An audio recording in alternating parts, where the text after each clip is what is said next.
Okay, Lukie Uncensored. It's my new calling card, my new vlog, my new thoughts. If you're new to the channel, you know the deal. Subscribe. Lots of boxing content, and if you like my voice and you like the way I speak and the thoughts I have, hit subscribe. Like the video, it helps it get seen by more people, and if you have any type of thought to go along with this, leave a comment. Really helps the channel. Okay, we got the housekeeping out of the way.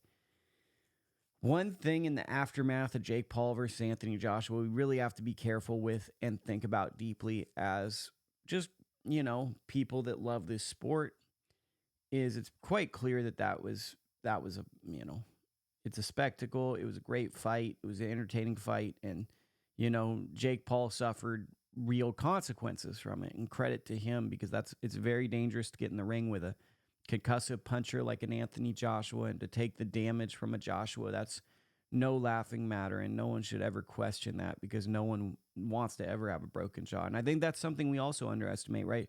If someone gets a broken jaw, for most people, that would be one of the most jarring post-traumatic stress disorder moments of their entire life. And yet, for boxers, people just go, oh yeah, he broke his jaw. I wonder when he'll fight again, right? There's this common sense when a guy suffers a major cut that would be something you tell at Thanksgiving and major dinners, that's just normal and fighters recover from that. But if it were to happen to you, you would be terrified. And I think that's the disconnect between the human being and the fighter itself. Um, but moving forward, I wanted to have a conversation with my dear friends here that I've never looked at movies and been like, okay, that's the number one selling movie of the year. That's the top grossing movie, especially for music. I've never been like, man, I can only think of a few records where I go, okay, this is the number one selling record in America.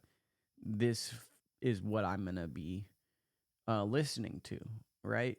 But in boxing, we're getting to a point where followers, sales, numbers, metrics, that's becoming as much the importance as world championship boxing. And I don't know how to frame this, but I think it's important with, Jake is a real boxer. So it's less now about Jake because I'm not as critical of Jake because he trains like a boxer and he's putting real boxers on the card and he's fighting boxers, and it's something like that. But figures like Andrew Tate, controversial figures who I don't even really consume their content, jump into boxing and they have a lot of followers and they do amount of views based on the followers they have. There is an argument to be made the NBA and the NFL don't allow this to happen. And boxing does allow this to happen. And we live in this world where it feels like if you choose to be on social media, it's just a popularity contest. So people want to share their life, and it's almost like living a video game, and the validation is the numbers they get. And people are learning these algorithms. One could say that's what YouTube is, talking into this camera. I'm trying to validate my existence by figuring out the best way to title these videos, to share it with people, and then I go, look at how great I am. I get X number of clicks, right?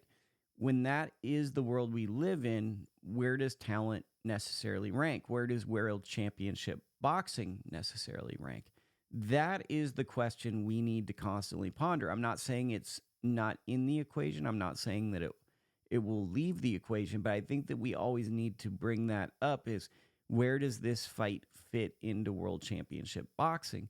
Because there is an element of boxing right now where we're going a little bit towards entertainment. And there's nothing wrong with that, but we need to understand what is the premise of these programs and how does high-level telecasts fit in with the sport. And the big thing that I think that maybe we sometimes forget is traditional boxing fans don't acknowledge an influencer card, and influencer boxers will point to maybe the numbers and the reach and maybe even the money that they make. I think that because the sides are too far apart, it doesn't just happen over time. Budgets get changed and the scope of the sport looks different. And I just want people to wonder and reflect as we get to the end of this year. What is a world-class boxing bout? And do followers and viewers and reach, is that now part of the equation, or is it just simply talent? So let me throw you an equation. Where does Ulysses Iglesias sit?